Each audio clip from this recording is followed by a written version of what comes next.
Well, good evening. Let me say, before I proceed further, that I know that for many of us, this has been a very, very difficult month, or 3 weeks, for me too. I'm not sure that there is any way that I could connect what I have to say tonight to current events. But if you have questions, please feel free during the question and answer period.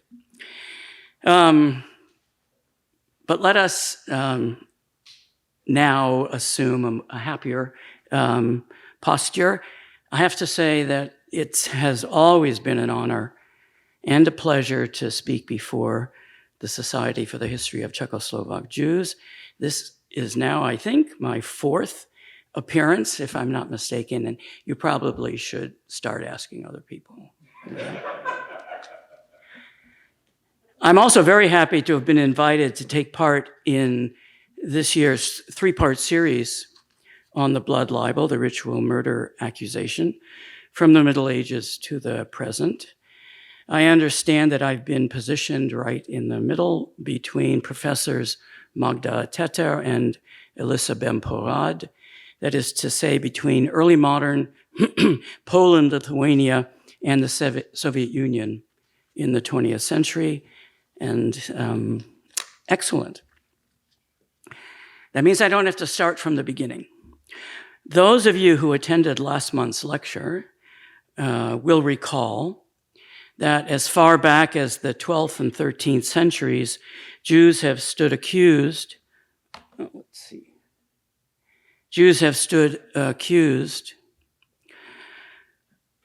in many Christians' imaginations of periodically kidnapping and murdering Christian children, usually boys originally, to express their hatred of Christ and in the fulfillment of Jewish religious ritual. Over the centuries, popular belief in such religiously inspired criminal behavior has been remarkably strong, but inconsistent. There was no single theory of Jewish ritual murder and no single ritual practice that it targeted, although it tended to be associated with the preparation of Passover matzah. We can talk about why also later and why it made sense to the accusers. The response of political authorities to popular accusations of Jewish ritual murder, however, underwent a significant, if also inconsistent, shift in the aftermath of the Protestant Reformation and later Enlightenment-inspired criminal justice reform. With few exceptions, states in Western and Central Europe abstained from prosecuting cases based on this theory after the 16th century. In Poland, Lithuania, where locals and state officials did conduct prosecutions deriving from the blood libel in the 17th and even the 18th century, these too died out with the abolition of the use of torture to extract confessions in 1776. At the turn of the 19th and 20th centuries, however, after a hiatus of some 200 years, shifting combinations of magistrates, criminal investigators, and state prosecutors appeared once again to be open to the suggestion that Jews committed homicide in the enactment of religious ritual.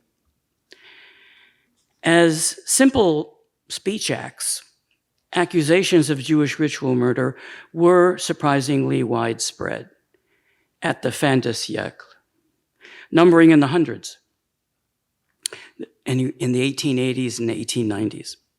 They were the object of a great deal of attention in newspapers and the popular press, and the spark for much political commentary and debate, including numerous speeches and interpellations on the floor of Parliament in Berlin, Vienna, Budapest, and St. Petersburg. A noisy backdrop indeed. but not necessarily an indication that popular belief in Jewish ritual murder was on the rise at the close of the 19th century. Why not? Well, this was because the late 19th century was a period in which the circulation of mass market newspapers also grew enormously. It's possible then that the numerous reports, often evanescent, of local rumors of ritual murder may simply have reflected a form of sensational news coverage and dissemination typical of the age. Nevertheless, whatever the actual number of accusations, the combination of fiery parliamentary politics and widely circulated newspapers that characterized public life in Central Europe in this period did produce what one might call, and I have called, a climate of growing fascination with what purported to be a mysterious form of Jewish deviance and criminality. Now, considering all the discussion, the background noise, if you will, of Jewish ritual murder, picked up by the popular press and debated in the public sphere, it's perhaps not surprising that some of these allegations managed to break through the legal, political, and institutional constraints of the modern bureaucratic state to become full-fledged criminal proceedings. In fact, relatively few of the hundreds of accusations made it all the way to trial. Just what made these accusations compelling to investigators, prosecutors, and judges is one of the questions that I raise in Blood Inscriptions. What did it take to convince state authorities that an accusation was credible, worthy of a criminal investigation, and eventually prosecution? I'm also curious to know what happened in the course of the prosecutions themselves. How were the cases argued? What rules of procedure were followed? What role did forensic science, scientific language, and categories play in these investigations and trials? How, in other words, did ritual murder trials of the last century work?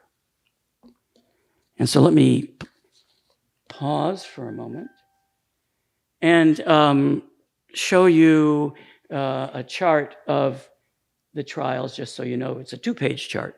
So in the period from 1879 until the beginning of the First World War, various European states mounted 6 sensational murder trials against Jews, which had in common the theory of the crime that these murders were perpetuated by Jewish defendants for the purpose of fulfilling Jewish ritual in some way.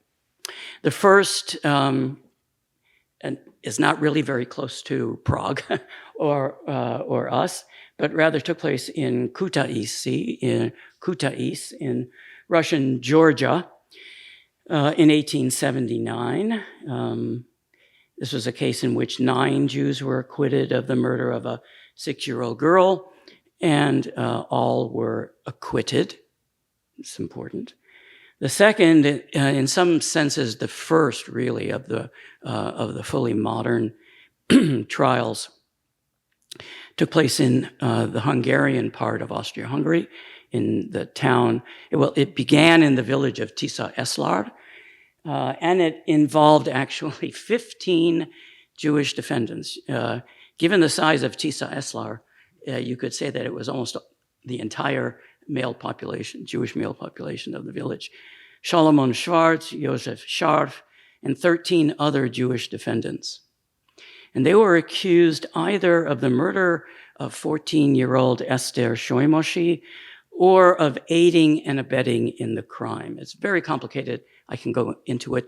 It involved actually raftsmen who were bringing rafts of newly cut lumber down the Tisza River from the Carpathian Mountains to eventually to Romania, who were among those accused of aiding and abetting. And it involved 3 Jews who didn't even live in Tisza-Eslar, but who were candidates for the job of shochet that had become, ritual slaughterer that had become vacant. And they were invited for one Saturday to come down and audition because the shochet also had to be able to lead services and read the Torah, etc., probably do some teaching. And they were there, unfortunately for them on this weekend, and etc. After Tisza-Eslar, which is, by the way, one of the trials I want to look at tonight, the next place in which this theme emerges is in Western Germany, in the Prussian state of Xanten, which is actually very close to the Netherlands. It's in the Prussian Rhineland, 1891-92. Adolf Buschhoff was the unlucky accused, a Jewish stonecutter and butcher, and he was accused of the ritual murder of a 5-year-old boy. That's quite traditional. Johann Hegmann. Notice how many acquittals we have in the beginning, even after long trials and in some cases 2 years of imprisonment. So that's something that needs to be looked at, I think. Then we get to Bohemia. Actually, Polna, for those of you who know the map, we know that Polna is in the very eastern Bohemia, and indeed parts of Moravia are to the west of Polna. But nevertheless, Polna, 1899-1900, the infamous Hilsner affair, in which Leopold Hilsner, who was kind of a ne'er-do-well, he was an unemployed Jewish shoemaker, was accused of the aggravated ritual murder. And aggravated is an important term if I've translated it properly. It means that it was planned and he was lying in wait. Aggravated ritual murder of a 19-year-old woman, Aneška Hruzová. Now, interestingly or surprisingly, that we're almost in the 20th century, acquittals aren't so easy to get, ironically. In fact, Hilsner was convicted and sentenced to death in 1899.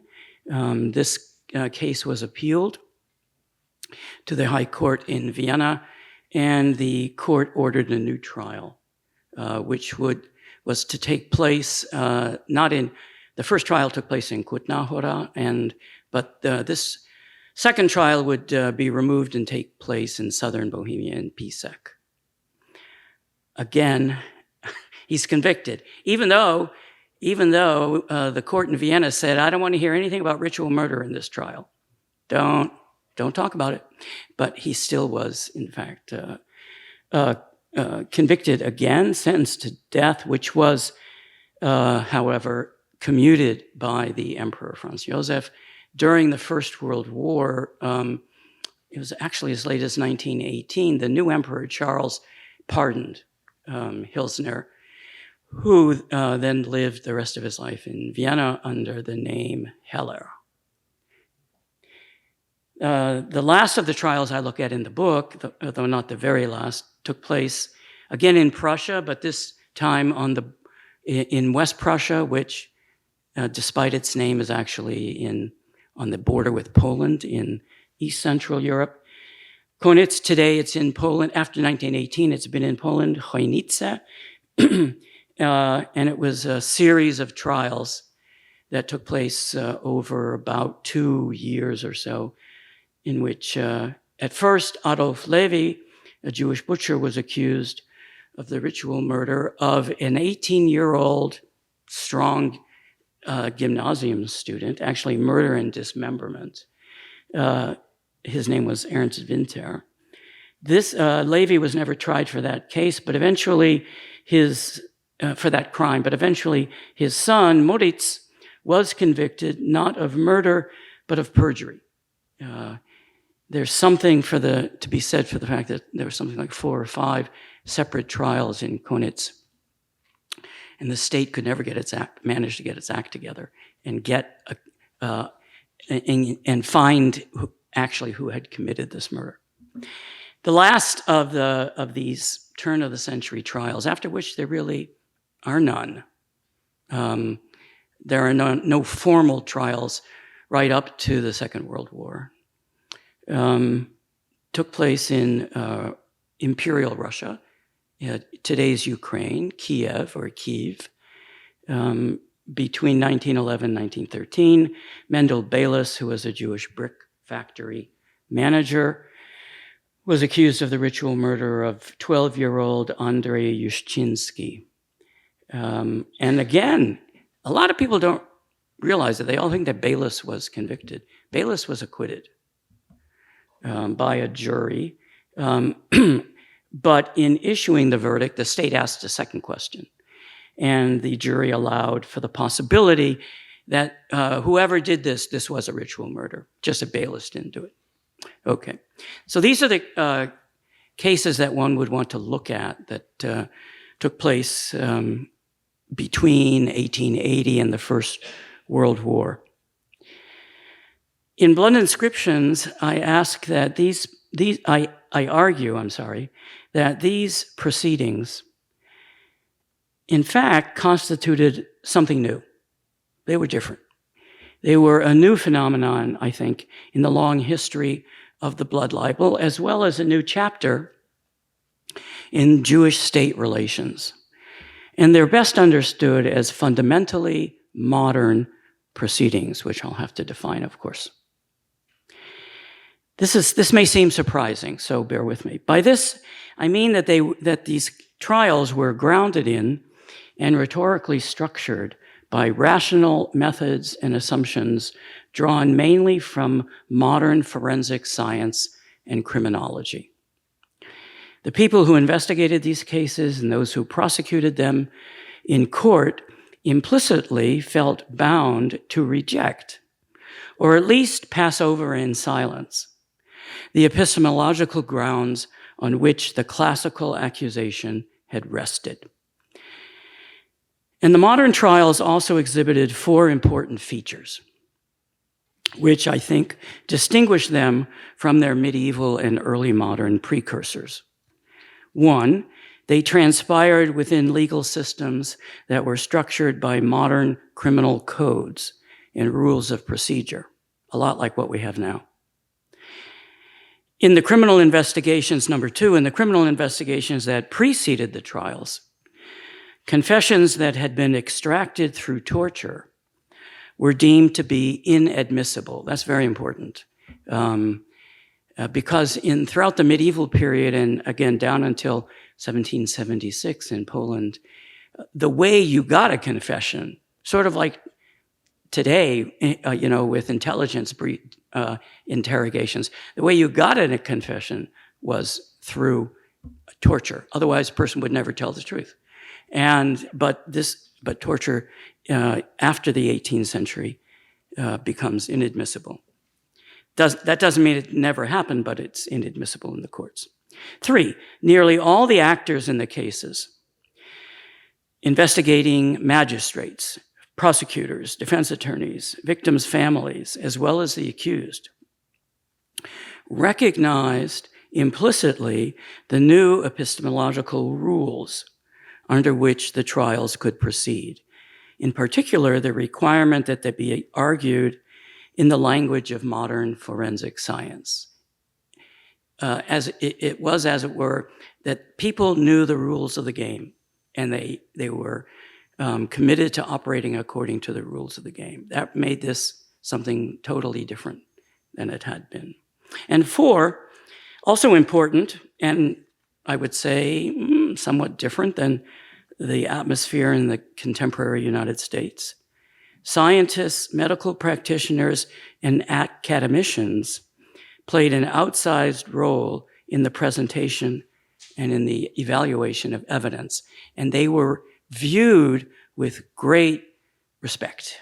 No one questioned their authority. It wasn't like, you have your science and I have my science. Okay, so the spate of ritual murder trials in the late 19th and early 20th century came to an end with the onset of the First World War.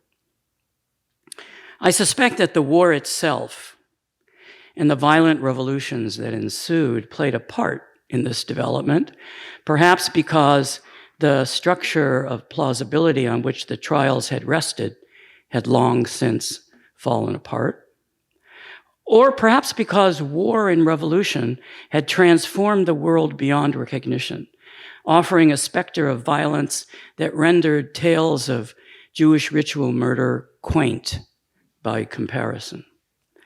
All told, the life of the modern trial was something on the order of 3 decades.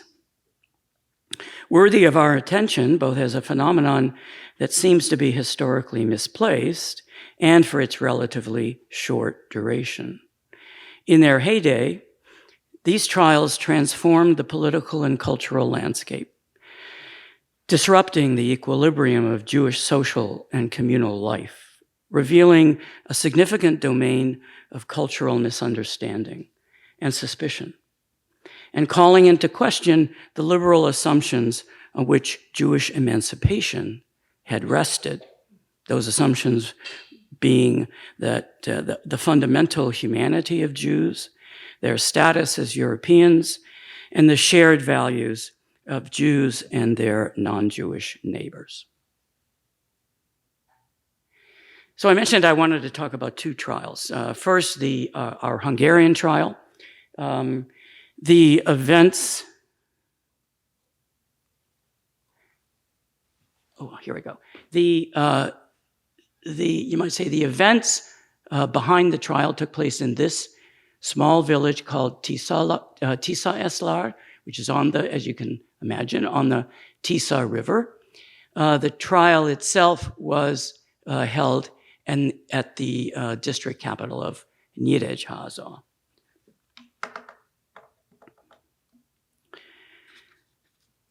And I'm going to focus in this first trial on an event that took place in November 1882. And the event might seem to be particularly boring.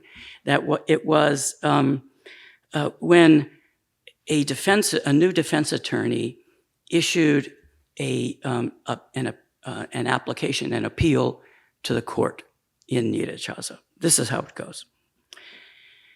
It's an example, I think, of one might call the scientific disciplining of the ritual murder accusation. In November 1882, the district court in Nyíregyháza received a formal petition from one Károly Eötvös. Here's his picture, or a drawing. It's actually a caricature from a newspaper, Vasárnapi Újság, of 1883, Károly Eötvös. Now I'll go back for the moment. He was the lead attorney representing the 15 Jewish defendants who were languishing in prison and under criminal investigation for the murder of 14-year-old Esther Solymosi. Now, it had been 7 months since she had disappeared while performing an errand for her employer, a godparent with a nasty temper and a tendency to beat her servants.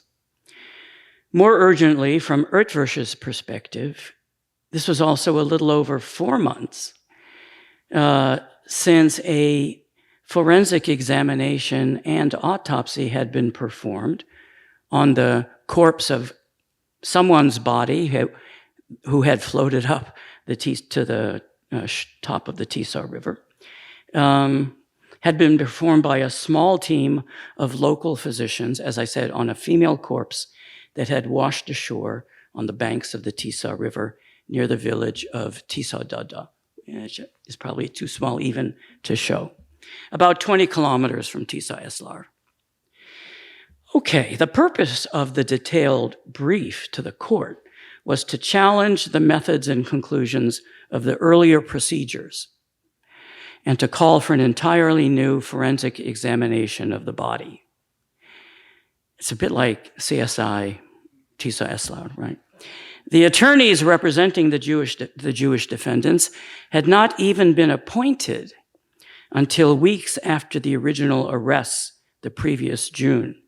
And it was not until September that Ertwersch himself managed to receive copies of the protocols of the police investigation. Nevertheless, he was not a newcomer to murder cases and was familiar with forensic techniques, having served himself as a public prosecutor.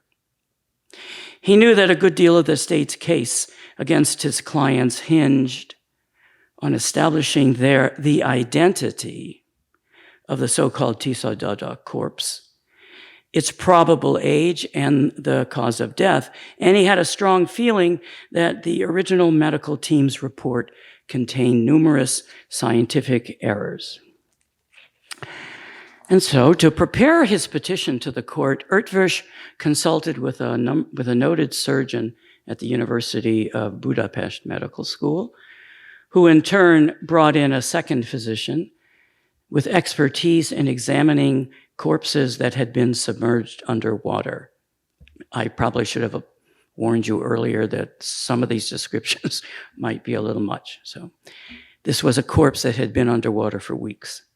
After reviewing the findings of the original physicians for several days, the Budapest surgeon and his associate provided Ertwersch with an evaluation, which, while not contradicting the findings of the original doctors, nevertheless criticized them for the way they had conducted their examination and for the imprecision in their language and observations. A new post-mortem exam, the report offered, might be able to answer several unresolved questions. Ertwersch's appeal carefully reviewed the original medical examiner's report, pointing out what he considered to be its flaws, and urged that several important questions be re-examined: the age of the body, its identity, and the probable cause of death. The Nyíregyháza court was not happy, needless to say, but nevertheless, I should say that it wasn't happy with the suggestion that the first procedure had been less than competent. Nevertheless, it issued an order on November 23rd for the exhumation of the corpse. To fully appreciate the significance of this decision, I think we ought to return to the original discovery of the body, itself crucial to the state's case against the Jews of Tisza Eslar, and to the flurry of activity that ensued. When it was found by a small flotilla of raftsmen from the Carpathian Mountains, a group made up of both Jews and non-Jews, Hungarians and Ukrainians, not only had Eszter Solymosi already been missing for more than 10 weeks, and not only had a narrative of Jewish ritual murder already been superimposed on the mystery of her disappearance, a narrative constructed at the level of local culture, but disseminated in the mass media and on the floor of the Hungarian parliament. But in addition, the investigating magistrate, the investigating magistrate, one József Body, claimed to be in possession of eyewitness testimony to Eszter's abduction, her murder in the Tisza Eslar synagogue, and the collection of her blood. The testimony came from none other than Moritz Scharf, who was the 14-year-old son of the synagogue sexton, Shamus, now living under protective custody. I skipped one slide. So there never was a photograph or drawing of Eszter Solymosi, who was just a village girl. But someone, one of the newspapers managed to get someone to pose for this drawing, which is done by Zoltán Csergé, and is based on a painting, I should say, by Abrányi. So that's our victim. This is our lead defense attorney. And this is the investigating magistrate. Now, what is an investigating magistrate? In Central European criminal systems, much like France, the police don't hand over evidence immediately to a prosecutor, but rather it is a lower level judge, a magistrate, who organizes and directs the criminal investigation. When that's finished, then this magistrate hands all the material to the public prosecutor. And the public prosecutor then normally will issue an indictment and prepare the case for trial. I say normally because not always. Well, up to this point, the state's theory of Ester Solymási's murder had rested solely on testimony elicited from various witnesses. There was no material evidence. In the absence of a body, the investigating magistrate's interrogation protocols might have been sufficient to bring a case to trial, but the state would have had to convince the court that Ester Solymási was not merely missing, but in fact dead. Once physical evidence came into the picture, all parties seemed implicitly to have agreed that its meaning and significance would need to be determined by current standards of scientific examination. News of the raftsmen's discovery. Meanwhile, they had discovered this corpse floating in the water. Meanwhile, had produced a good deal of excitement around Tisza Eslar because the body appeared to be dressed in the clothing worn by Ester on the day of her disappearance. Indeed, the earliest reports of the sighting indicated both that Ester's corpse had been discovered and that there were no obvious wounds on her body, suggesting that she had not met a violent death. On the second day following the discovery of the body, a court-appointed medical commission made up of 3 physicians, assisted by a medical student, conducted 2 forensic examinations on the corpse, an external examination followed by an autopsy, both of which took place outdoors on the banks of the Tisza River. In their official report, the doctors made several observations and deductions regarding the identity of the corpse, the condition in which it was found, and the probable cause of death. Nothing we wouldn't expect them to say. Notice was taken of the absence of head and pubic hair, of the apparent softness and smoothness of the skin on the subject's hands, feet, and the soles of her feet, of the apparently well-groomed nails, of a waxy substance on the body, and of reddish stains on the dress. These details were recorded in matter-of-fact, detached language, suggesting the disciplined method with which they were assumed to have been produced, but the neutral language belied the tense atmosphere of anticipation that surrounded the physician's work. The investigating magistrate had already begun to produce a theory of the crime, based on a selection of often inconsistent witness narratives. Anti-Jewish deputies had already interpellated the government in parliament, claiming that a ritual murder had been committed in Tisza Eslar and wanting to know what they were going to do about it. And newspapers had already begun to run series of stories on the case.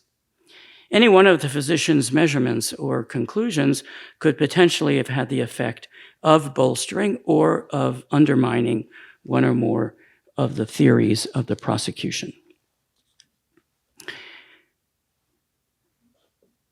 Now, the original team of physicians produced a report that appeared to accommodate Body's working theory of the case. His working theory of the case, by the way, was that the raftsmen, in collusion with the Jews of Tisza Eslar, had swapped bodies. They had switched bodies. They had substituted the body of a middle-aged Jewish woman, married Jewish woman, with that of Esther in order to hide the crime. That's why the raftsmen, at least the Jewish raftsmen, were also indicted.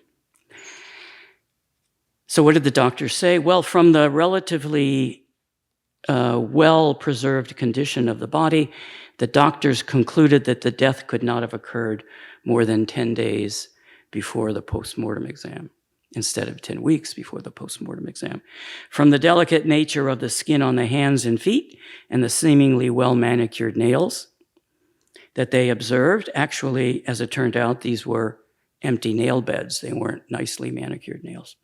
They believed that the woman had come from the upper social classes and could not have been a peasant servant girl. They mentioned, but did not investigate, the absence of hair on the head. Judge Buddy and the local officials who observed the proceedings, however, there were, of course, crowds of people around all the time, drew the inference that the body in question belonged to a married Jewish woman who followed the Orthodox custom of shaving her head. Yet they did not have a straightforward explanation for the absence of pubic hair, also noted but not explained by the examining physicians. Did they suspect that this too was related to Jewish marriage customs, to sexual promiscuity perhaps? In any event, the doctors concluded, though on exactly what basis is unclear, not only that the corpse was not that of a virgin, but also that it belonged to a woman who, quote, had engaged in sexual intercourse in an excessive manner, unquote.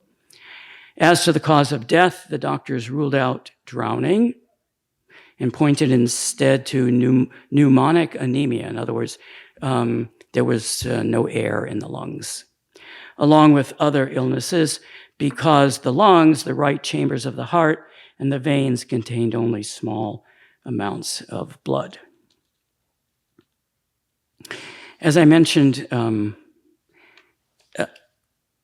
Buddy was satisfied with this report and ordered the arrest and imprisonment of our 15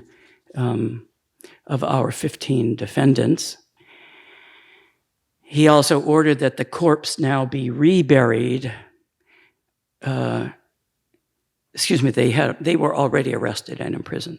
He ordered that the corpse now be reburied as it was, this time in a pine wood box. It was all and curled up, sort of like a fetus. So it was at this point that Ertwursch began his campaign to have the court in Nyíregyháza order an entirely new medical examination. Drawing on his own experience with criminal medical examinations, Ertwursch produced a document of exacting detail. The petition to the court reviewed all the forensic procedures, from the brief so-called police examination to the identification of the body to the original autopsy, point by point, underscoring every legal and every medical error that he claimed had been made along the way. There's much more to be said here, including fascinating details about the forensic tools and methods employed by the members of the Budapest medical faculty to determine the real identity and age of the Tisza Dada corpse, its age, how long it had been in the water, just what the waxy red substance was that was on her dress, and the most likely cause of death. But I leave that to those of you who might wish to read the book. In the meantime, let's pay a visit to a different accusation and trial, and one that you probably know better. You may even know it well, the case against Leopold Hilsner of Polna. Now, let's see. Oh, I'm sorry. Polna. You have to go through the Shadochesky Kai, past Tabor, and it's actually not that far from Hillel, but it's in Bohemia, not in Moravia, but close. The trial against Leopold Hilsner, which took place in Kutná Hora, as I mentioned, proceeded in several different registers and even included populist appeals to the traditional ritual murder accusation on the part of Karel Baxa, who was not the public prosecutor, but rather he was the attorney representing the victim's family, which it was part of proper criminal procedure in Central Europe. So that there were three sets of attorneys really in court. As you may well know, Karel Baxa was a future mayor of Prague. He was the Lord Mayor of Prague after 1918. And none of these registers was more fascinating, in my view, or significant, really, than the relatively brief skirmishes that took place over expert testimony and the nature of scientific argument. Battles during the trial itself. One such battle was fought on the fourth day of the Kutná Hora trial, and it featured the testimony and cross-examination of the local physician, Dr. Alois Prokeš, who had conducted the first autopsy, the first post-mortem examination of Anežka Hrůzová. Also subsequent reports, whose subsequent reports had also been a major factor in the arrest and eventual indictment of Hilsner.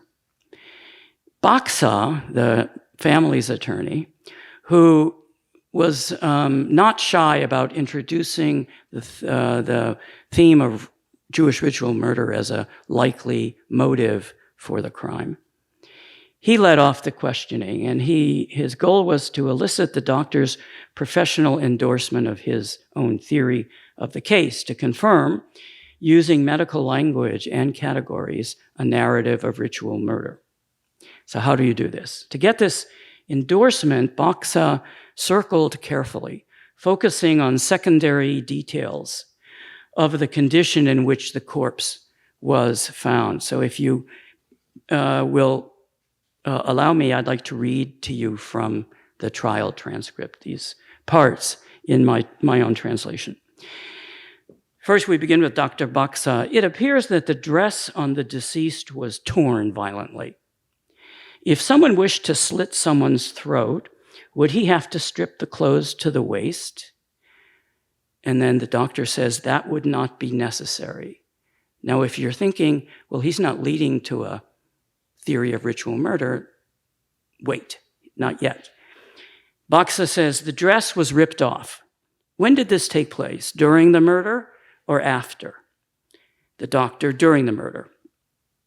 In your opinion, when blood was not found at the scene of the crime, this is one claim, was not what happened to it? What happened to the blood? The doctor, I couldn't say. You say that when someone cuts through the neck, blood spurts out from it swiftly. Did the amount of blood that was found correspond to the amount a person has? Dr. Prokeš said, 1/13 of the body is comprised of blood. If Hrůzová weighed 70 kilograms, she could have had 5 kilograms of blood or 5 to 6 liters. It's very scientific. Though I think he's wrong, actually, as it turns out. Show the gentleman of the jury, if you please. Show the gentleman of the jury how large a pool of blood would have been left at the place. And he then draws a circle on the floor. It would have left behind an enormous coagulum. Baxa, there were impressions from pine needles on the breasts. Blood would have to have splattered the breast, the abdomen. Was there blood there? None at all, just the pine needles. In other words, no dress, no blood, not even on the pine needles. Is it possible that the blood was deliberately collected, he said, innocently? Right, I grant you that. What do you think about the possibility that the blood was trampled down into the ground? The reason we didn't find much is because people were stepping all over the place at the crime scene. Expert, that's not possible. People would not have tread on the blood, and drops of blood would still be found. Baxa. We believe she was wearing a dress. She had on knickers, an underskirt, etc. If she had been killed when fully clothed, would more blood have been found on her lower parts? Yes. And then he said, Baxa says, the perpetrators removed her clothes so that she would bleed out? Yes. So look at what he's done. He focuses on those details that might have led the police and prosecutors to see the murder of Anežka Hrůzová as a sex crime. the stripping of the clothing from the top half of the body, in order to lead the good doctor in a very different direction. At first, he seems to be interested only in the apparent absence of blood from the victim's breasts as confirmation of the claim that the blood had been drawn away from her body. But he quickly maneuvers the physician, granted without any resistance on the latter's part, to attribute Anežka's nakedness to the physical requirements of ritual murder. This was an inspired move, I think, on Baksa's part to manipulate supposedly expert scientific testimony, not only to corroborate his theory of ritual murder, but also to neutralize the most compelling counter-narrative. Let's see, do I have? Oh, okay. I thought I might have had Anežka. No, I don't. All right. But the fight over expert testimony, its nature, methods, requirements, was not over. There was equally as much at stake in Prokeš's testimony for the defense. And Hilsner's attorney, Zdenko Alžedníček, pressed the witness repeatedly over the distinction between demonstrated scientific conclusion and unsubstantiated opinion. At issue here was the meaning behind the three types of injuries that the victim had apparently sustained, only one of which proved to be fatal.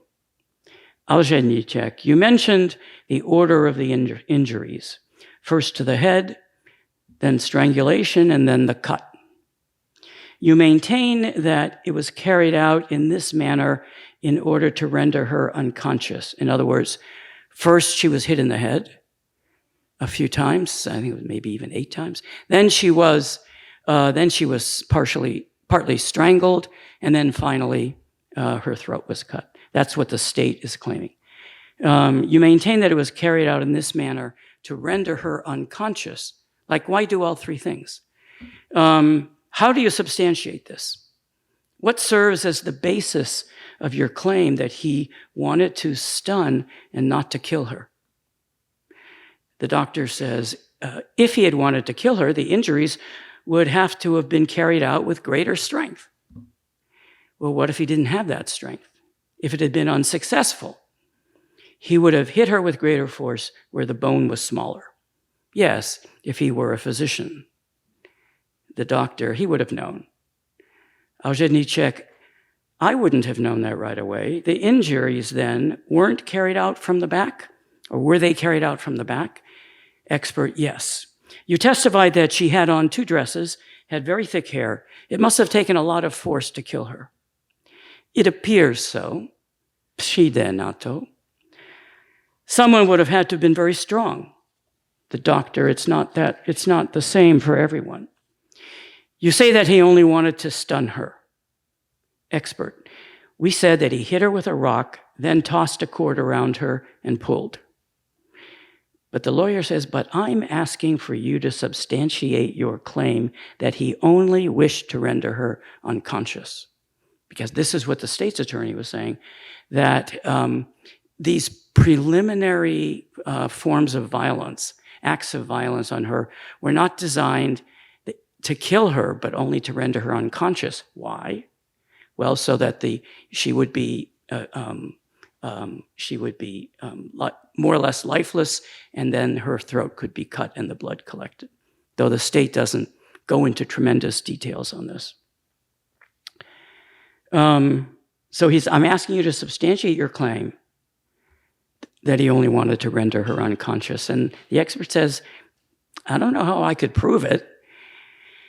And the lawyer said, I say that he did not have the necessary strength. And the proof of this, perhaps, is in the fact that he did not kill her. He was not able to smash her skull because she had on 2 dresses. Presiding judge now gets into, the presiding judge could often ask questions of the witnesses, that she was able to endure a heavy blow. Alžedníček, yes.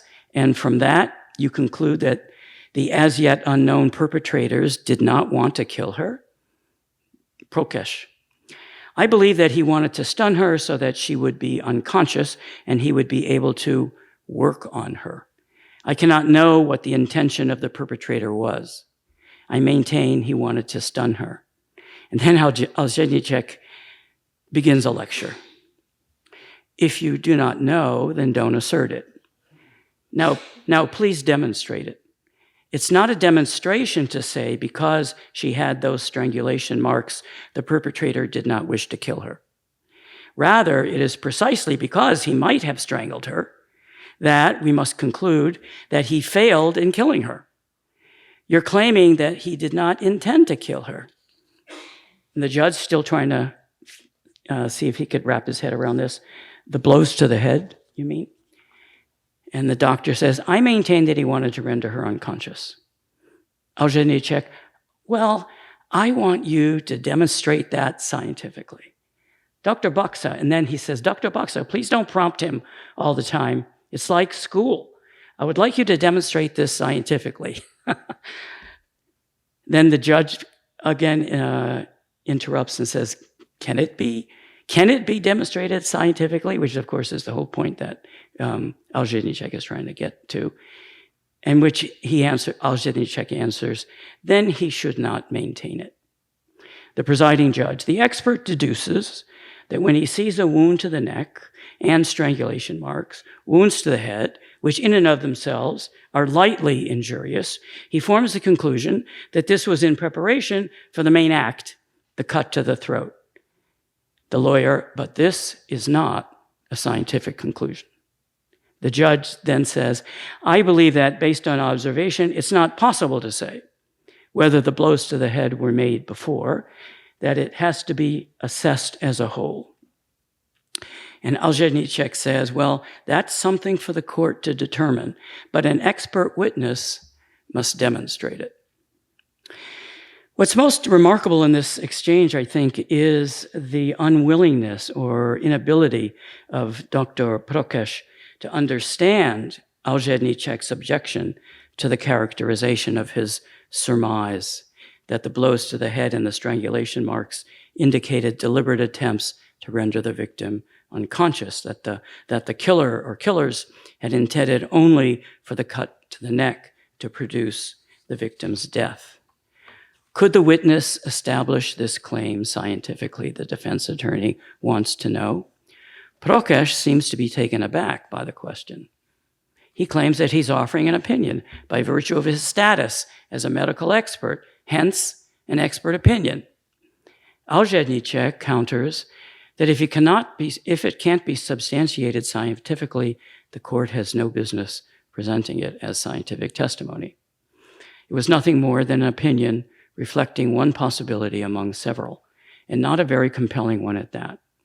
All one could know for certain, Alženiček implies, is that the victim suffered 3 different types of injury, and that one of these appears to have been determinative in causing her death.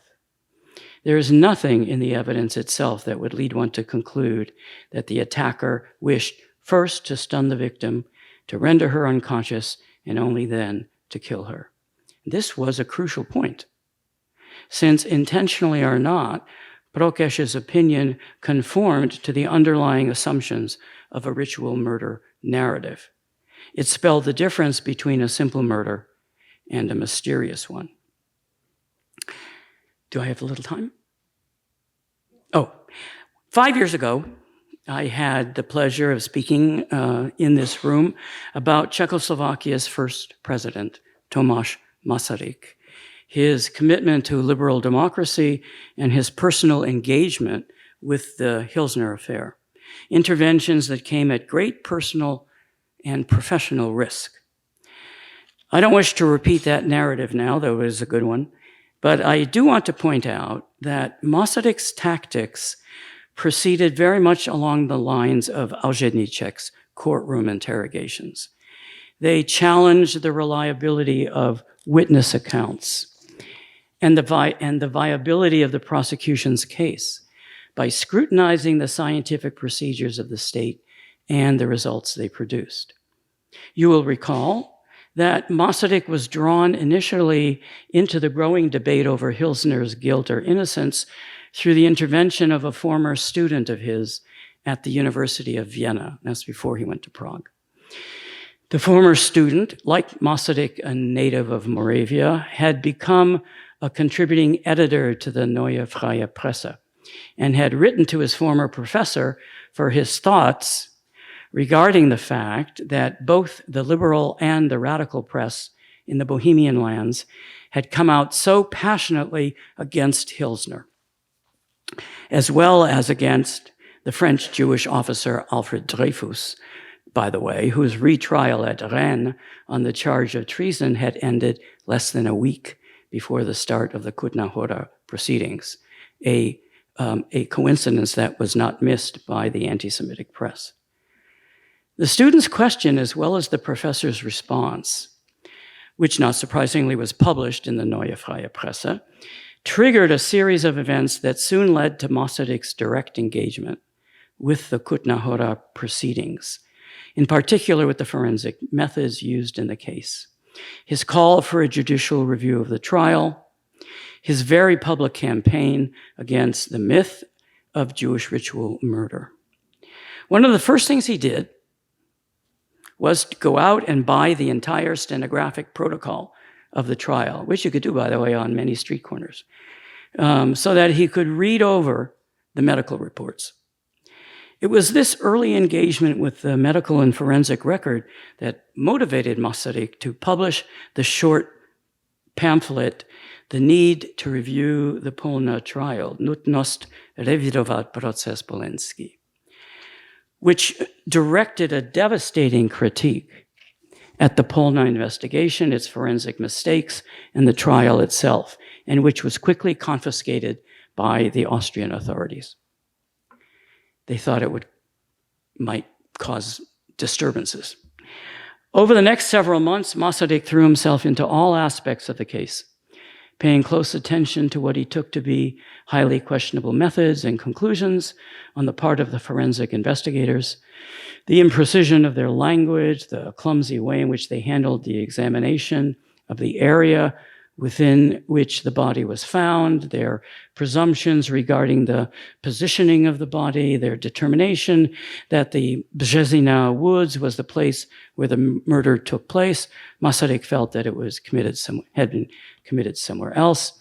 The overly facile dismissal of sexual gratification as a motive in the case, the certainty with which they estimated the speed with which the blood must have escaped the body, as well as the amount that one would expect to find at the scene of the crime, etc. But equally importantly, to the intrusive role played by the anti-Semitic discourse of ritual murder in the scientific reports themselves. Masaryk argued that there was nothing in the trail of physical evidence to lead one to conclude that anything other than an ordinary crime of violence, if you will, had occurred. Were it not for the insistent cultural noise that kept hammering home the theme of Jewish ritual murder, he was convinced there would have been no Hilsner affair. He published the results of this study, the second one now, in the early months of 1900 in Berlin and at first in German, thus evading the Austrian censors. The title of this much longer pamphlet, The Meaning of the Polna Crime for the Ritual Murder Superstition, belied its ironic intent, as he explained in his foreword, and I quote, "The antisemites see in the Polna crime the strongest confirmation of the belief in ritual murder. This has moved me to examine the Polna affair carefully from all sides. And the result of this examination is the Polna crime is not a ritual murder. On the contrary, it is striking proof of the fact that the ritual murder accusation is, in the fullest sense of the word, a superstition." So how should one conclude? Is this good news, right? That this is good news, isn't it? That now scientific language and procedures have disciplined, as it were, the ritual murder accusation or the ritual murder trial. Or is it something else? Is it not such good news? I'll remember, of course, that Hilsner was convicted not once but twice and sentenced to death, not once, but twice, in fact. And that the likelihood of being convicted of the crime of ritual murder in a public trial was greater in 1900 than it was in 1882. Okay, so here's a stab at it. In the end, it was not only the investigations and the trials of the turn of the century that operated within the era's rhetorical and institutional constraints, so too did the narrative accounts of ritual murder. During the High and Late Middle Ages, we should note, tales of Jewish murders of Christian children were certainly not devoid of blood and gore.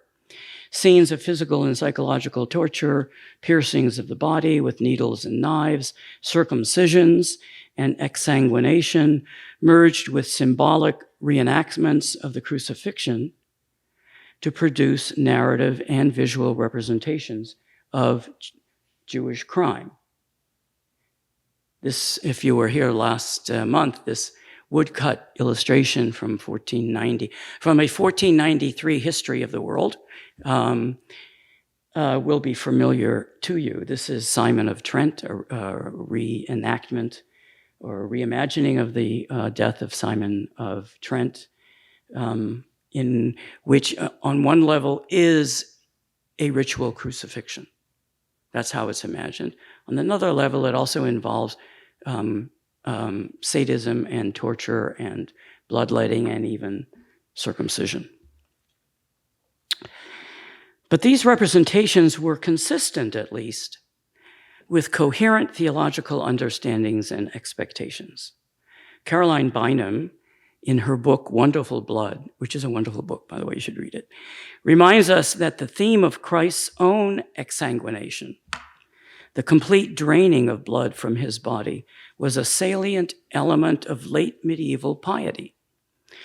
And Ronnie Shaw has stressed in his own writing how the sacrifice at the center of pre-modern ritual murder narratives was in fact a double sacrifice, in which the Jews too end up losing their lives.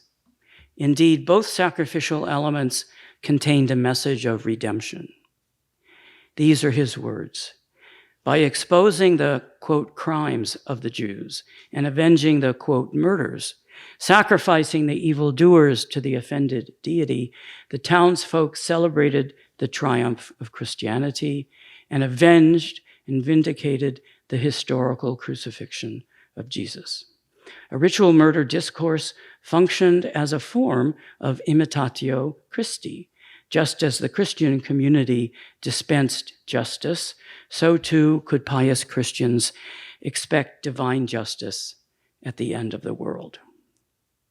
So do we have anything that's as theologically hopeful in our own trials, our own cases? No, I don't think so. Now, at the end of the century, we have what we might call a naturalized discourse of Jewish ritual murder, one which, to be sure, I'm sorry that it's so big. Next time I'll shrink it. It is a bit grotesque, but I guess that's part of the point. One which, to be sure, contains plenty of blood and gore, but which seems to have ignored any message of salvation. It's as if the tellers of the modern tales despaired of finding anything but senseless violence in their warnings, their cries of alarm. To borrow from Caroline Bynum's book title, the modern narratives retained all the blood and then some, but none of the wonder. We can see this in the political cartoon from 1900, which imaginatively reconstructs what it takes to be the killing of Anežka Hrůzová. In it, we note the somewhat weak and effeminate figure of Leopold Hilsner standing to the back of the real action. He's not really even doing much, holding up the victim's legs, while the more active perpetrators, often talked about but never identified, do the real killing. Poor Anežka is pictured upside down with her throat slashed, her blood collected in a pail below. The wound to the throat was said to be long and deep, and according to the to Katolické listy Polna correspondent, the victim had been zakosherowana, kosherized, or kosher slaughtered. This disenchanted narrative of Jewish ritual murder at the turn of the century doubtless performed a variety of social, cultural, and political functions. It announced a renewed sense of Jewish danger to community, articulated a reasonably coherent argument against Jewish emancipation, though it's post-emancipatory, one based not on fashionable racial theory, but on the immutability of cultural difference and the inevitably ensuing Jewish integration into different European societies. It protested the weakening of small town and village life in the face of increasing urbanization. And it justified the very exclusion of Jews from their hometowns. And in virtually every one of these cases, riots either precede or follow the trials, and each one of these towns becomes free of Jews, Judenrein, by the time the trial is over. Ethnic cleansing of these towns. It also sought to accommodate the disciplinary demands, the implicit rules of the natural and social sciences.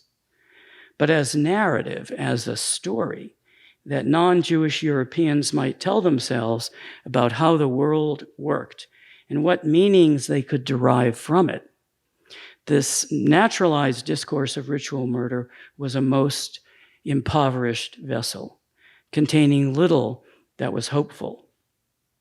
It boiled down to little more than butcher's cuts and blood, to someone else's religious fanaticism and depravity. It pointed to despair, to emptiness. Thanks.